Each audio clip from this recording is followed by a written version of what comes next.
Okay, let's unpack this.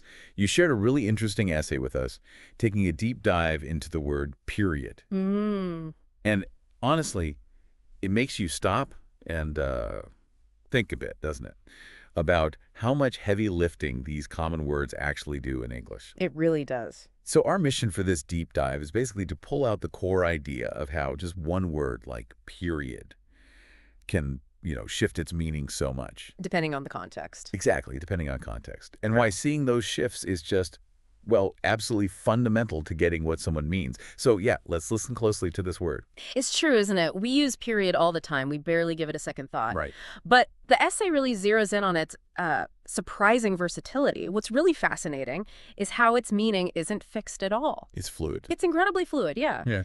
And it relies entirely on the words around it. Understanding that context is really the key. The key to unlocking it. Precisely, to unlocking its intended use. And the essay kicks off by showing this with period, meaning a specific duration, like a span of time. It gives that great historical example. Ah, yes. In the period, Takpittayakhom School, the original name was Wat Sidalaram School. Right. So how's it working there? Well, here, period is clearly acting as a noun. It's marking out a defined chunk of history. Okay. It's pointing to a specific era or maybe a time frame when something particular happened. In this case, the school having a different name. So it draws a line around a piece of history. Exactly. It sets boundaries around that historical segment. Okay, so that's time as this big historical block. Yeah. But then the essay pivots, right, to a completely different, much more structured use. It does. Like schedules and things. Exactly that. The source highlights how period gets used in, say, an academic setting for a scheduled class or activity. Oh, like the example. Yeah, the example provided. Takpittayakhom School teaches 8 to 9 periods per day. That feels totally different from the historical sense, just a completely different vibe. It is. So how does its function change there? What's it doing now? It's still a noun, but now it means an individual scheduled block of time within a larger day. Okay, not the whole era. Not a broad historical era, no. It's a distinct segment. For a lesson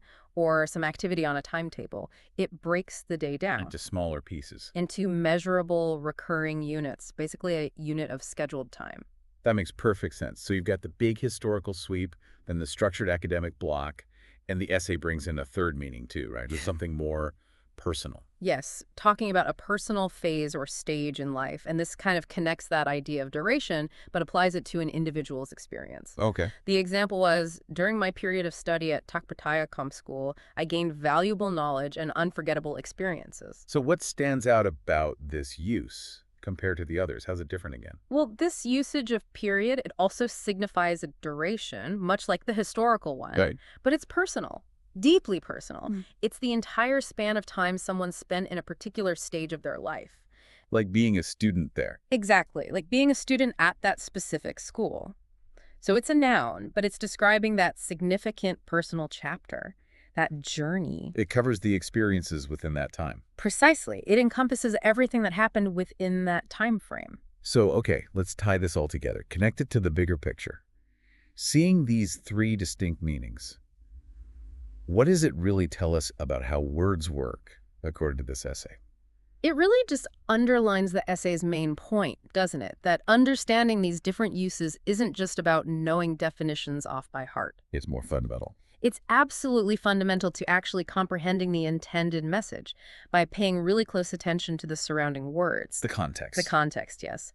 That's how you accurately figure out whether period means, a historical era or a scheduled class block or a significant personal stage. It shows how efficient language can be. It shows the incredible efficiency and flexibility of English. How one simple word can carry so much different weight, so much meaning. Depending just on where it sits. Depending solely on how and where it's used.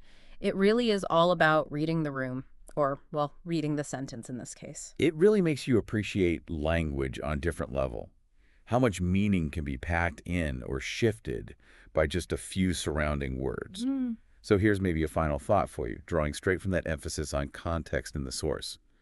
Think about how many other really common words you use every single day. Yeah. Words that might also have these surprising layers of meaning, meanings you only really get if you pay careful attention to the words nearby. That's a good point. It raises a pretty important question, doesn't it? How much understanding are we potentially missing if we don't look closely enough? Yeah. If we just skim over that context?